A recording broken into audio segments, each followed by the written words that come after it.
The night Morrow showed up at her apartment, Lena had $3 in her wallet, a broken radiator, and a needle halfway through her palm trying to sew a button back onto the only blazer she owned. She heard the knock and didn't move. Second knock, harder. "Coming," she said, to nobody in particular, because whoever was on the other side of that door could wait 30 seconds while she finished the stitch. She bit the thread, pulled the knot tight, set the blazer on the kitchen chair, the one that didn't wobble, and crossed the 6 steps it took to get from one side of her apartment to the other. She didn't check the peephole. She should have. Morrow stood in her doorway like he'd been built specifically for it, 6'2" of charcoal overcoat and cold air, and that particular stillness he carried the way other men carried wallets.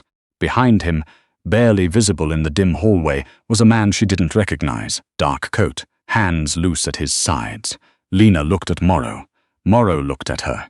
Then he looked past her, at the apartment, at the bare bulb in the kitchen, the 2-burner stove, the window she'd covered with a piece of cardboard because the seal had cracked in October and the landlord wasn't answering her calls. She watched his face go through something she couldn't name. Not pity. Not exactly. Something colder than that. "Mr. Morrow," she said. Her voice was steady. She'd learned that first. "I don't believe we had a meeting." "We didn't," he said. He didn't explain. He didn't move. He just stood there with the winter coming in around him, looking at her apartment like he was doing math in his head, and whatever the number came out to, he didn't like it. She'd been working for Morrow for 8 months. She'd never seen the inside of his car. She'd certainly never given him her address. "How did you—" "Your HR file," he said. She made a mental note to update her HR file. "Is there something you needed?" she asked. She kept her hand on the doorframe. Not blocking, just present. She'd learned that too. You couldn't block a man like Morrow from anything he'd already decided to do. But you could make yourself impossible to overlook. "I need you to come with me," he said. She'd started at Morrow Capital 11 months ago, not as an accountant, even though that was what her resume said, and not as a compliance officer, even though that was what the job posting said. She'd started as the woman who figured out that 3 of Morrow's shell companies were bleeding money through a gap in their intercompany transfers that nobody had caught in 4 years. And she'd figured it out in her first week, without being asked because she was bored, and the numbers didn't line up and wrong numbers bothered her the way a crooked picture bothers certain people, a low-grade, persistent irritation, until it was fixed. She'd left the summary on his desk on a Friday afternoon, a single page. No cover note, no request for recognition. On Monday, he'd called her into his office for the first time. She'd expected to be fired, or lectured, or both. He'd looked at her across the desk for a long moment. In that way, he had of looking at people like he was reading the fine print on a contract. And then he'd said, "You found a 4-year-old error." Yes, in a week. The pattern wasn't subtle once you knew what to look for. Nobody else knew what to look for. She hadn't had anything to say to that. "What's your name?" he'd asked, even though her name was in the file open on his desk. "Lena," she'd said. "Lena Carver." He'd nodded once, like he was filing it somewhere. "Stay." She'd assumed he meant in the meeting he'd meant something else. By the end of month 2, she had a desk outside his private office. By month 4, she was signing off on documents she didn't entirely understand, at hours that didn't belong to any reasonable definition of a workday, and she had stopped asking questions that weren't about numbers, because the questions that weren't about numbers had answers she didn't want to know. Morrow Capital was, at its most generous interpretation, a private investment firm with a complicated relationship with the law. Lena was not a naive person. She hadn't been naive since she was 16, and her mother had sold the furniture while she was at school and left a note on the kitchen counter that said, "I'm sorry, I'm not built for this." You stopped being naive after something like that. You started paying very close attention instead. She paid attention at Morrow Capital. She saw what she saw. She kept her head down, and she did her job, and she told herself that the work was honest even if the firm wasn't, because the numbers she managed were real, and the accounts she kept were accurate, and she wasn't the one deciding where the money came from. She told herself that most mornings. It mostly worked. What she hadn't told herself, what she hadn't let herself think about too directly, was why she stayed. She'd had other offers. Smaller firms, cleaner operations, better hours. She'd turned them down without examining why too carefully, because examining why too carefully would have required her to sit with the fact that she was good at this work in a way she'd never been good at anything before. And that, Morrow noticed, and that being noticed by a man like that was an uncomfortable thing to admit mattered to her. She kept her desk clean and her hours impossible and her expression neutral, and she did not think about it. She got her coat. She didn't ask where they were going. Morrow's driver, the one she didn't recognize, held the rear door and she got in first. Sliding across the cold leather to the far side without being asked, Morrow folded himself in after her. The door closed. The city started moving outside the window. "There's a problem with the Crestfield accounts," Morrow said. She turned to look at him. "Which problem?" "The problem where the senior auditor is telling me the quarterly close is clean, and I don't believe him." "Why don't you believe him?" "Because Harmon has been telling me things are clean for 6 years, he said, "and 3 of those years I know for a fact they weren't." She looked back out the window. They were heading north. "You've known for 3 years that your auditor was lying to you. I've suspected, and you kept him." "Suspicion isn't evidence." He paused. "You understand the difference." She did. It was the same reason she'd never said anything out loud about the things she'd noticed at Morrow Capital. Suspicion wasn't evidence. Evidence was evidence, and evidence had consequences she wasn't ready to navigate. "What do you need from me?" she asked. "The Crestfield accounts are 47 files. I need someone to go through them tonight and tell me whether Harmon is lying tonight." "There's a board meeting tomorrow morning."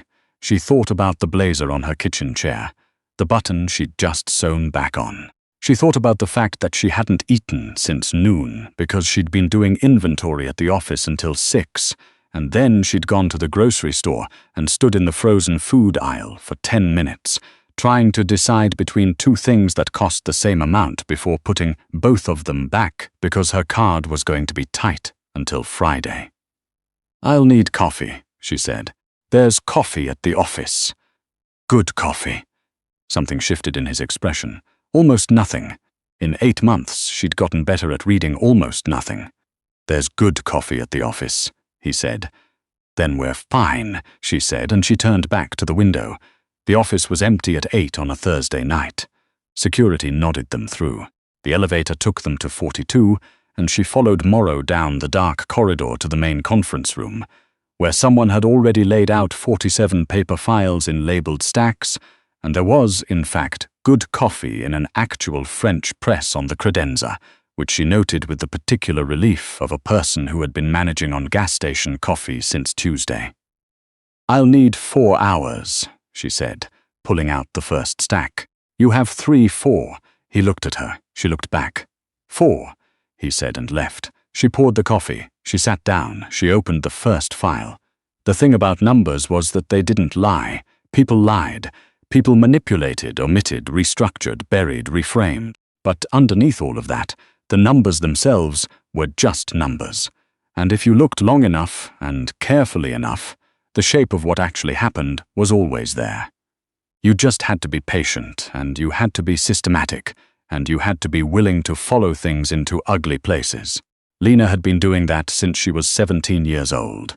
Tracking her mother's finances in a notebook she kept hidden under her mattress, trying to figure out where the money went so she could estimate how much time they had before something got cut off.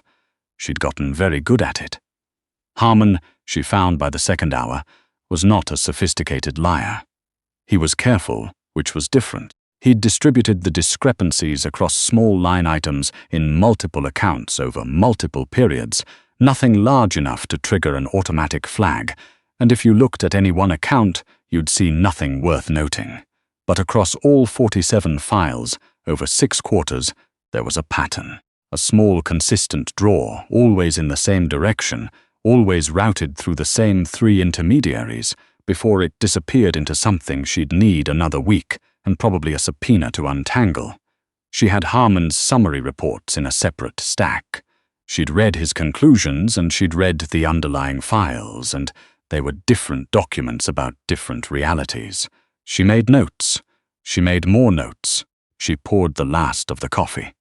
Morrow came back at 11:53, 7 minutes before 4 hours were up, which she suspected was calculated. Well, he said. She handed him 3 pages of notes. She watched him read them. She watched his face do the thing it did, the thing that wasn't quite expression, the small recalibration behind the eyes when he was updating some internal ledger. Harmon's been skimming, she said, because it was cleaner to say it out loud than to let it sit in the air between them. Not a lot per quarter, but it's consistent. I can give you the exact figures if I have another. The figures on page 2 are sufficient, he said.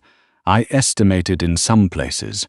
I didn't have the backing documentation for They're sufficient, he said again, not cutting her off, just making it a fact. She leaned back in her chair. She was tired.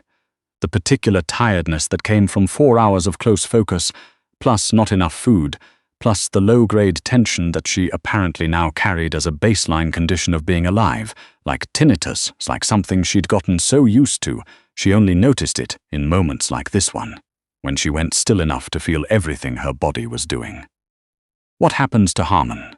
she asked. "That's not your concern." "I know it's not. I'm asking anyway." He looked at her.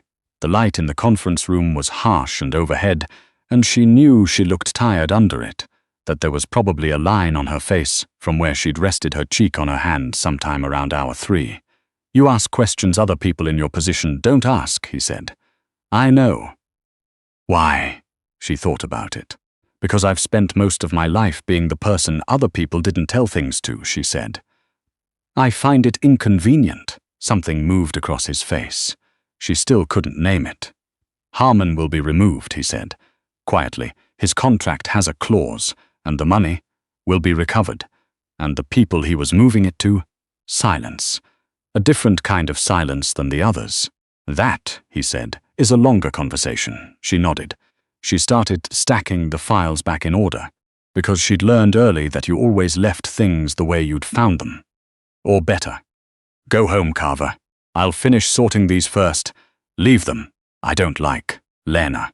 Her name in his mouth, not her last name, which he always used, and the difference was so slight and so enormous that she stopped. She looked up. He was looking at her with something she genuinely did not know how to categorize, something that didn't belong in the architecture of whatever this was between them. "Go home," he said. "I'll have Marcus drive you. I can take the subway. It's past midnight." "The subway runs past midnight." "Not to your neighborhood," he said. She opened her mouth, closed it. He knew her neighborhood. Of course he knew her neighborhood. He'd known it well enough to find it tonight. She felt a sudden, complicated awareness of the cardboard in her window, and the $3 in her wallet and the blazer with its new button sitting on the chair that didn't wobble, and she wanted badly to not be transparent to him. She was, she suspected, very transparent to him. "Fine," she said. She put on her coat. She picked up her bag. She walked toward the door. "Mr. Morrow, the board meeting tomorrow. Harmon's going to present before you have a chance to.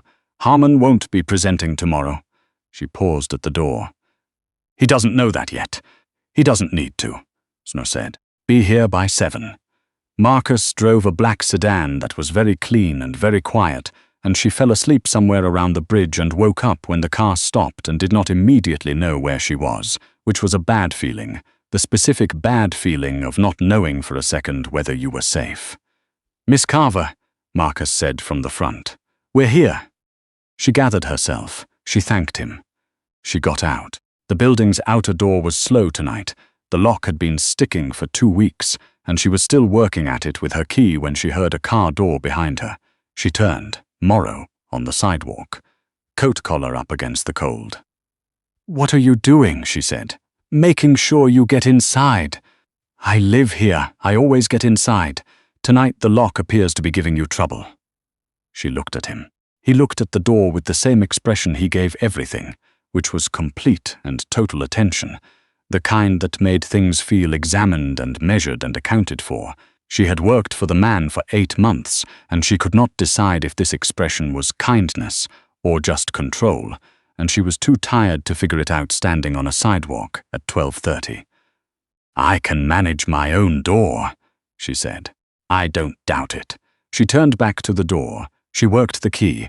It caught, finally, and she pushed it open, and she stood there with the lobby light behind her and the cold street behind him, and she said, without entirely planning to, "You could have sent Marcus." "Yes," he said. "Why didn't you?" He didn't answer immediately. He looked at her in that way, the calculation that wasn't cold or wasn't only cold, and he said, "You found something in 4 hours that his team missed for 6 years." "That's not an answer," she said. "It's the only one I have right now." She looked at him for a long moment. He looked back. 7 o'clock, she said. 7, he said. She went inside. She did not sleep. She lay on her mattress, which was on a frame. She'd bought the frame second-hand the month after she'd started at Morrow Capital because she'd decided that was the first thing. A frame, a bed that was not a mattress on the floor, a basic human structure. And she stared at the ceiling, and she thought about numbers, not the Crestfield accounts. Those were done. She thought about a different kind of arithmetic, the cost of noticing things, of being the kind of person who noticed things. It had cost her before. The job before Morrow Capital, the one at Peller and Associates, where she'd flagged a discrepancy in the client billing and been walked to her car 2 weeks later. The job before that, the string of small positions she'd held since she was 18 years old. Always accurate, always replaceable, always the person who saw too much and mattered too little. She had told herself that Morrow Capital was different because the work was different. More complex, more consequential. She was better here than she'd ever been anywhere. And being good at something was supposed to matter. She had not let herself think about what it would mean if the thing that made it different was not the work. She thought about it now. In the dark, at almost 1 in the morning.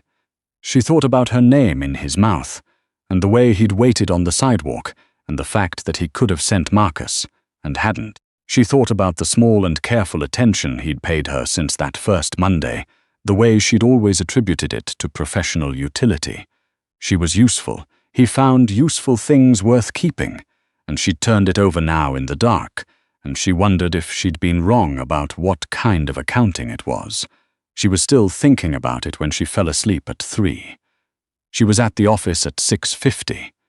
He was already there. He was standing at the window of his private office with a coffee cup that was not from the office machine, which meant someone had brought it, which meant Marcus or whoever else had been there before 6:50. The city was grey and early outside the glass, 22 stories of winter morning, and he didn't turn when she came in. "The board presentation," he said, to the window. "Yes. There are materials that need to be updated before 9.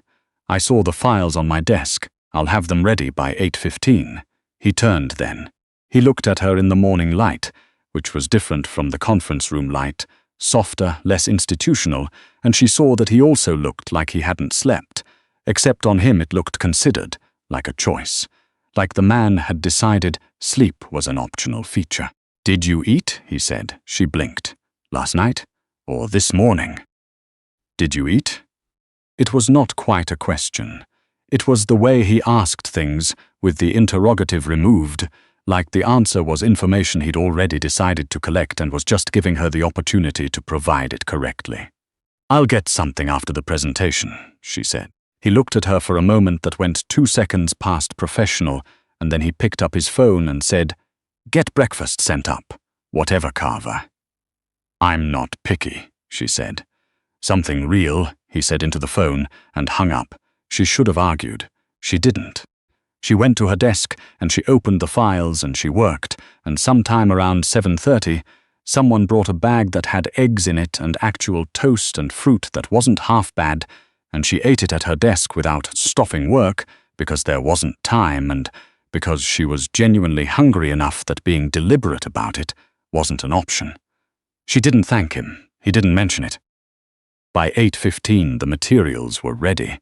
By 9 o'clock, the board meeting had started. By 9:45, based on the sound level she could hear through the closed conference room door, something had happened that was not part of the agenda. By 10:20, Harmon's badge access had been revoked. She knew because the security log was one of the systems she maintained. She sat at her desk and she looked at the timestamp and she thought about what it meant to be the kind of person who knew things like this, who sat at the intersection of all these information flows and just saw all of it, the shape of the whole thing. The door to Morrow's office opened. He came out. He stopped at her desk, and he looked at her in that way, the ledger look, and he said, "The Crestfield matter is resolved." "Good," she said. The board was not pleased. "No, I imagine they weren't. They want to know who conducted the analysis." She went still. "What did you tell them?" "I told them it was an internal resource," he said, "with appropriate expertise." She breathed. "Thank you. It's not a favor," he said. "Your name on that report would have created complications neither of us wants." He paused. "Not yet, not yet." She looked up. He was looking at her with something that was not the ledger look, something that didn't have a column, that couldn't be sorted into professional or personal or useful or inconvenient. "Mr. Morrow," she said. "You can call me Eliot," he said. The silence that followed, that was the most expensive silence she'd ever been in. "I don't think that would be appropriate," she said. "No," he said, "probably not." He went back into his office. She turned back to her screen.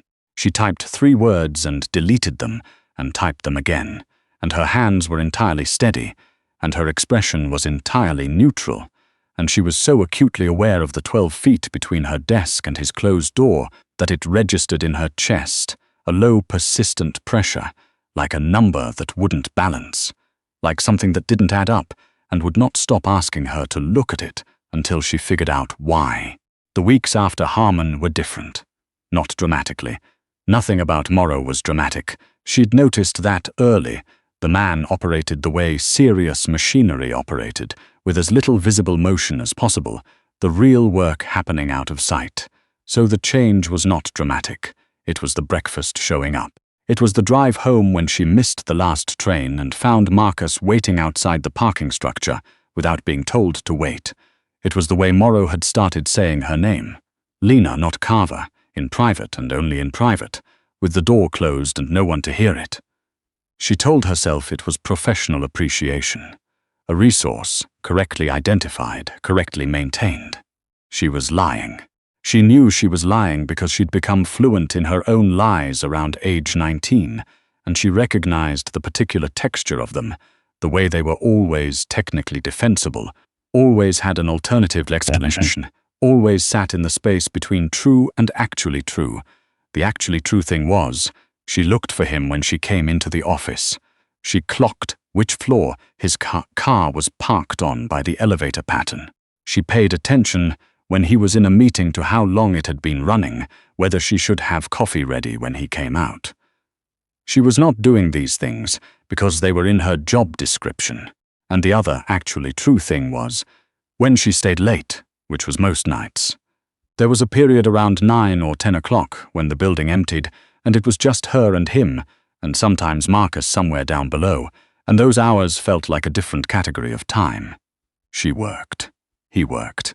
The city went dark outside the windows, and she had begun to notice that he had started working with his office door open, which he had not done before, and that he occasionally came and stood in the doorway when she was still at her desk, not saying anything, just present, and that she had begun to find this normal. Normal was the dangerous part. She was thinking about this one evening sometime in February, when the heating unit on her floor made a sound like it was reconsidering its choices, and then stopped. The temperature in her apartment dropped from barely warm to actively cold over the course of about an hour, while she sat at her kitchen table, trying to call the maintenance line, which rang and rang.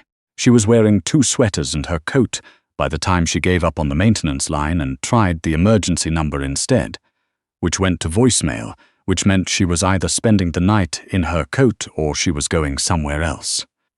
She didn't have anywhere else. That was the thing nobody ever talked about. How being alone in a city meant that when something went wrong, there was no second option. No one to call. No couch. Nowhere that was hers by any kind of relationship. She sat in her coat at her kitchen table and she thought, with complete clarity that she was 29 years old, and this was still the shape of her life. Her phone rang. Unknown number, which usually meant nothing, but she was cold enough and tired enough to answer it. Carver. Morrow's voice, without preamble. She closed her eyes briefly. Mr. Morrow, I need the Alderton contracts reviewed by tomorrow morning. I sent them to your personal email. There are 7 of them. I can do them tonight. Pause. It's 8 o'clock. I know. Is there? He stopped. She'd never heard him stop in the middle of a sentence. You sound cold, she laughed. It came out thinner than she meant it to. I'm fine. You sound cold, he said again, not as an observation this time. My heat went out, she said, because she was too cold to construct a version of this that was anything other than what it was. I'm dealing with it. Silence. Long enough that she looked at the phone to see if the call had dropped. What's your address? He said. I know my address. Lena. Mr. Morrow. I'm not. You don't need to. What's your address? She told him. He was there in 22 minutes. She'd timed it, not because she was waiting, but because timing things was what she did. He knocked instead of ringing the bell, which was a detail she registered and filed. She opened the door.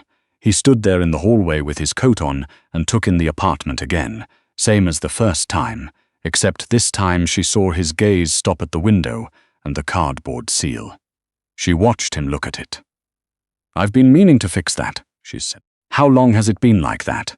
Since October. He looked at her. The landlord. I know about the landlord, he said. He came inside. He didn't wait to be invited, but he also wasn't the kind of person you invited. He just took up space in a way that wasn't aggressive, just inevitable, and she found that her small apartment felt different with him in it, not smaller, which she'd expected, but somehow more structurally sound, like a room that had been waiting for a load-bearing element it didn't know it was missing. She stood in her coat and watched him look at her apartment. You've been working for me for 8 months, he said. 9, she said. 9 months. He turned to her. And in 9 months I've paid you. What? What am I paying you?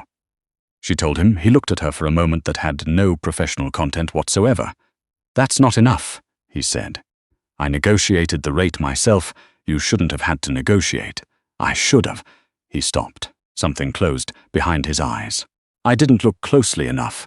You had other things too.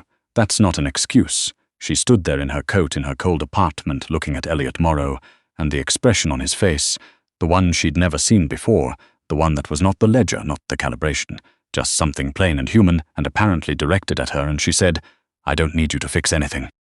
I know, he said. Mean it. I'm not. She stopped. She started again. I've been managing on my own since I was 16. I'm not fragile. I know that too, he said, quietly. You are the least fragile person I've ever hired. Then why are you here? He looked at her. The apartment was cold and quiet, and she could hear the street outside and her own breathing and his. Because I could have sent Marcus, he said. She went still. He waited, the way he waited for things, the way that was not impatience, but something that had decided to hold space without condition. That's still not an answer, she said. No, he said. It's not. He crossed the 6 steps that made up the width of her apartment. He stopped when there was a reasonable distance still between them, a considered distance, nothing that could be misread as anything other than intention. And he said, Tell me to leave, Carver. She looked at him for a long time. My name is Lena, she said. He didn't smile, but something in his face became something different, something that had been present for a long time and was just now being allowed to exist in a room. Lena, he said, and the number, the one that had refused to balance for 9 months, the one she'd looked at sideways and filed under wrong categories and told herself didn't mean what it meant. It balanced, quietly, completely. The way the best math does, not with a flourish, just with the simple and irrefutable fact of it, sitting there in plain sight, obvious once you finally looked directly at it. The heating unit at some point in the next half hour made another noise and then started working again. She didn't notice. She was otherwise occupied.